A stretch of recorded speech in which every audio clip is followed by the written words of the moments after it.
Seo, mar saoinós adní úsachtaíl nó chaoach, orlsú é. Déanaí leabhstíl den daoine teáin nó tanaíl idhaine bethláisteadne mar saoi. It's this feeling that you have being out here. It's beautiful. We're on top of the mountains. A lot of our people would interpret it as we feel that we're closest to God being this high out here. We call it Kaya, our Kaya, traditional territories, and connects with hereditary chiefs, like 4 clans. I live by the lake, by the mountains. You know, it's beautiful, the sunsets are beautiful, and it's quiet. I really like that. I like the sound of the creek and the lake and all the nature and everything. I enjoy that. And our territory is very, very big because it was such a rough territory to live in. There are people that come from the rock, they say. If you look at the map, we're almost central of BC, right in the middle. And our people spend a lot of time on the mountain. That's mountain is our lifestyle. Then during the summer, July and August is when we do our hunting. We went to Caribou Flats, shot some groundhog. You have to respect the animals and that they're taking their life for you and offer up tobacco and give thanks for that. Say a prayer in your mind.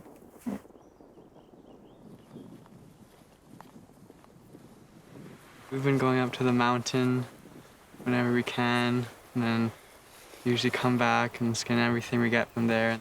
Our people were nomadic and they lived off the land, and they had a system in place in terms of how they survived. You can feel the wrist. Well, obviously, the Indian Act, that in itself has really impacted our people. When you look at all of the social structures, the impacts is just mentally, emotionally, physically, spiritually. You know, we can take any of these 4 directions and see that our nation has struggled in all 4 quadrants. Back in the 40s and 50s, there was unity. The community was controlled by hereditary chiefs. Then there's started to come visitors they call Indian agent, and the unity started to deteriorate. These people, they would go down underground to practice their government practices. Because if you were seen doing that in public or anywhere, they would jail you for it. It creates division. You know, it was a dark time. 1957, they shipped me to Kamloops Residential School. Because we got pretty well almost beat up in a school. In other words, they put, you know, the water pressure on us like we were some kind of animal. Some of those kids from Fort St. James, Tachi, they were sliding and they were pushing the water pressure on them. And they're sliding past and we're trying to hold them. This kind of thing should never happen in this world, in here in Canada.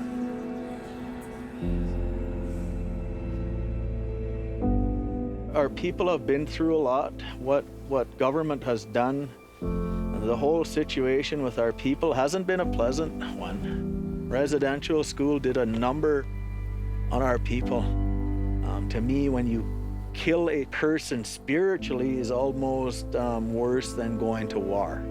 And this is what they've done to us. They've put us in a spiritual warfare from our own being, our own self. Our people from Takla that have gone to residential school and they've echoed a lot about losing our culture of speaking our language and utilizing our potlatch system. Even today, you notice it that it's always brought up, so it's evident that there was never any healing for that. I seen it affect from those who were brought through the residential school. They had no therapeutic ways of actually getting all that emotion and anger out. So I seen that most have taken it out on other people. I mean, how do you fix 150 years of damage? How do you heal from that? Like, what's the steps? We don't know. We need to figure that out. Well, about 2001, 2003, Takla was $10 million deficit. Back then, I don't think there was really much money management as we have now.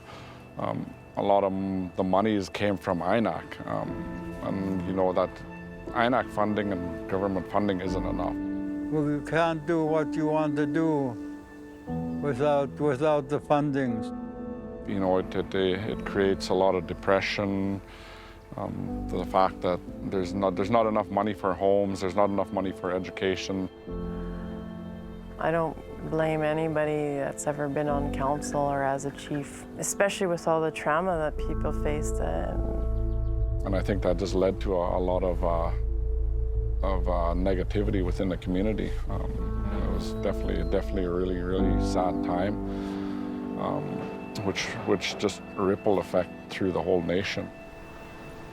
Our elders used to tell us to watch our territory, like Kayach, they used to tell it, not to get other people to come in to destroy your territory, because in the future you won't have nothing around you.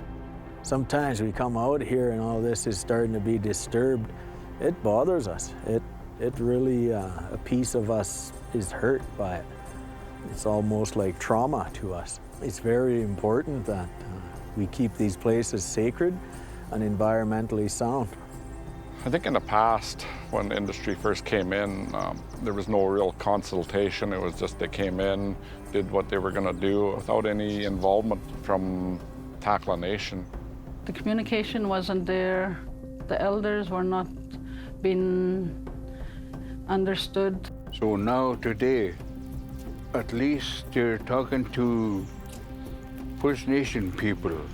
Chief and council are always doing and working well with industries and bringing back the proper information to the members.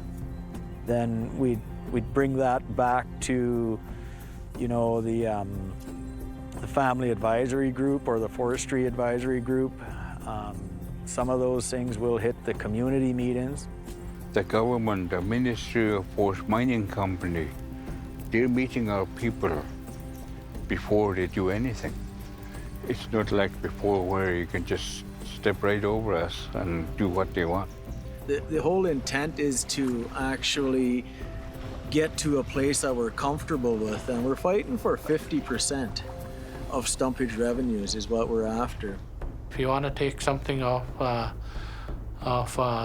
land and stuff like that, you gotta at least leave it into whereas you can come back and replant, and there's a future there for our kids and their kids down the road. Originally, it was about 8 million cubic meters a year that was going to be logged out of our territory. And just with even having these meetings, we've got it down to about 3 million cubic meters a year in our whole territories. And it just creates more employment, more revenue over a longer period of time. Whereas if they did 8 million, that was basically going to go on for 10 years and then they were going to walk away again. So longevity and the sustainability of our forest is pretty key. And there's just a huge demand that's affecting our people on our traditional territory, and I would think that my people need to have control over those resources. One of my jobs was to create an agreement, a blanketed agreement for any exploration company that came into the nation, which they had to sign on to, which was revenue, capacity funding, employment and job training. When you get us to the negotiating table, Takla is one that takes a lead at that front too, in my opinion.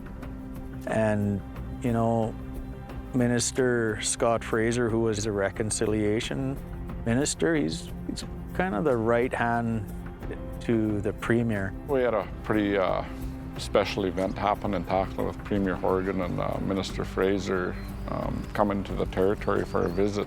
When they come out here, I know that we're headed to a more positive place than we've been. I know that we're at a place where we've never been. It's government to government, it's monumental. Here we are.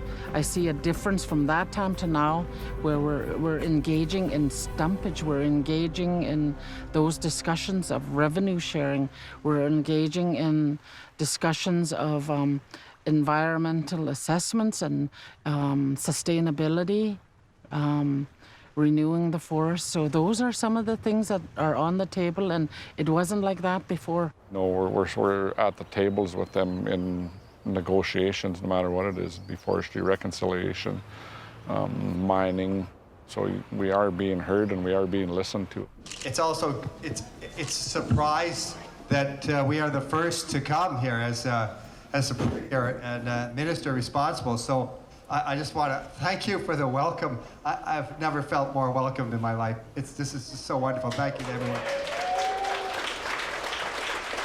In the end, it was all worthwhile. It was a really good celebration where, you know, we've never had as Takla a high-level government official come to our community for a visit and share in some cultural dancing and cultural food. I think he ate some beaver meat and some bear meat, so which was, you know, it's good that he shared that with us. And the kids put on a really good show for him, and you know, he joined them in some dancing, which was good to see. I do want to, again, just express on behalf of the government of British Columbia what an honor it is to have the opportunity to work with your community, to work with Chief French and all of you to make sure that the past is a distant memory and the future is as bright as we can make it. In your hearts, in your way, in your mind, we all have the same goal. To this day, we battle for that same thing. No different than the Premier and the Minister. Terry, at Anne's level, the job they do, our staff, is for the betterment of our children, is for the betterment of our people and into the future. We recognized that right away as council. We said, you know, if we're working for our young people, well then they need to start working with us. We have quite a few working with us now that are doing really well. I'm volunteering for the Education Advisory Committee. We're working towards improving the relationship between parents and teachers and to improve the quality of the education of students here in Takla. The education is key to the community, you know. It's because once everybody is out of school, I hope they continue their post-secondary, and that's who's going to be leading the nation. Well, going forward, I just want them today to continue on their education and get grade 12 and go to university. That's a system that we're on nowadays. The support given to all the post-sec is huge. And I think it's good for her because she's going to have all the education coming up. And as she grows up, I want her to see all her options that she has so she could decide what she wants to do within her own life. This year was a really good year, you know. There was a whole lot of new things done with the school. The kids getting their awards and the facial expressions they have given, you know, that's priceless. Another round of applause for these two.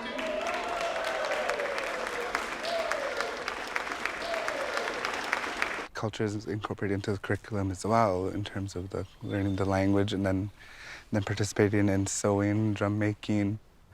This winter we took the kids out trapping and they were all right into setting the trap and making the little houses and everything. I think is really beneficial to our students to help them learn about their culture, even though we practice it as a community level, but to have it incorporated in their education as well, I think is really important. We have been growing slowly, but getting better at having more students. Actually, this year there was more than we had in the past few years. So the students, the parents are getting involved with the school as well too, so which is a good thing. Back when I was going to school and back when my children were going, our teachers used to stay in Takla 5 years at a time, and they would be teaching right up to grade 8, 9, and then now they as soon as they hit 7, they go into the cities.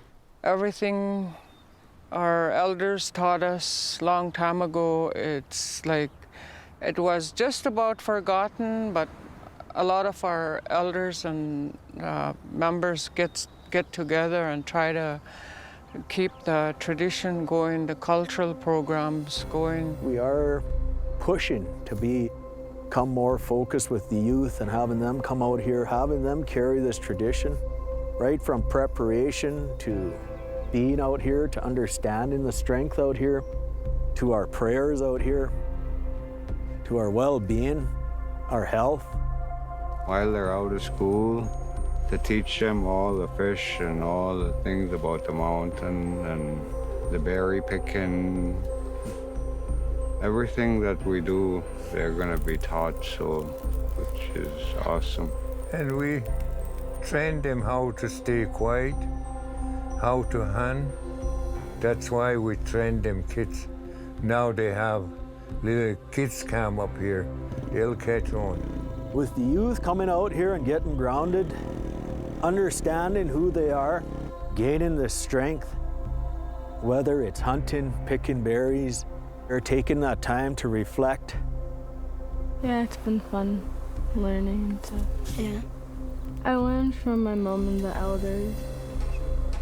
We've been going up to the mountain whenever we can, and then usually come back and scan everything we get from there, and then just. You guys went to go get fish yesterday. I grabbed it on the tail, but then I that big fish over there, but then it slapped me. I do it my way. I just cut it on the bottom, then I cut off the fins and take out all the guts, and then I clean it. Then I take off the head, and then we eat it.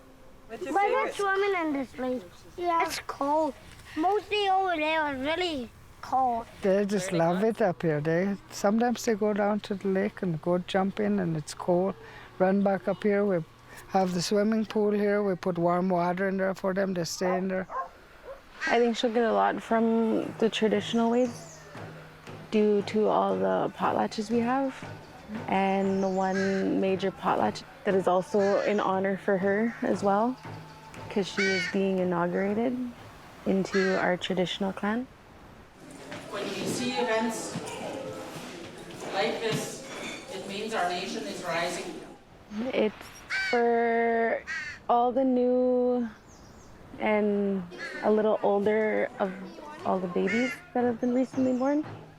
It's an inauguration for them to go into their parents' clan. Culture for me resonates, I think, spiritually when it comes to the potlatch or a headstone potlatch. And when I dance for my family or for a beloved one that has passed, I believe for me that it helps me release those emotions of sorrow and grief and loss. And they sing, and as they drum and as I dance with the beat of the drum, I feel that release. I feel that I've been lifted by my people and my ancestors. I feel that they're there. So culture is a really big part of my life, and how we incorporate it into our life, I think, really brings a lot more meaning to our lives and improves the quality of our health. Because our culture is coming back, and it'll get stronger. What we hear when we were growing up, it's still there. Things that have been improving and have been getting better. I see a big change and a big step up. Positive changes within the nation. The biggest one, I think, is our finance department. We had to get that in order, and we're all in debt to our chief, I think, for leading that role, which was a daunting task. When John Allen got in as chief and did pretty good with deficit. Certain structures like HR, finance, policies. We've done a lot of work on policies. But we also have advisors. We have people that are in forestry, specialize in forestry. We have another person that specializes a bit in the mining. We have, people that are more into the money side of things that advise. For Takla, it's a very exciting time, and I think everybody's on board with our vision. We have a lot going on. We have some new duplexes coming up, new homes. Getting Takla trading posts out of deficit, that was another win. One of the agreements that we made with Hydro is that we negotiated for them to come in and build a hydro station right in Takla. There is the new band office. We have a couple new teachers that we're hoping that we're going to get built here. We're hoping in the next year, by the end of next summer, we're hoping to have our community roads paved. Now people are working. Most of the people are not drinking, and from the leadership they're doing, which is great. I love it so much.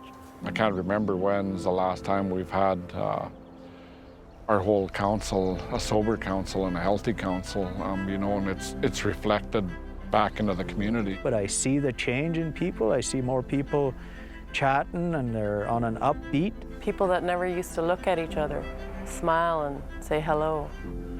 We've really come forward to start that unity back.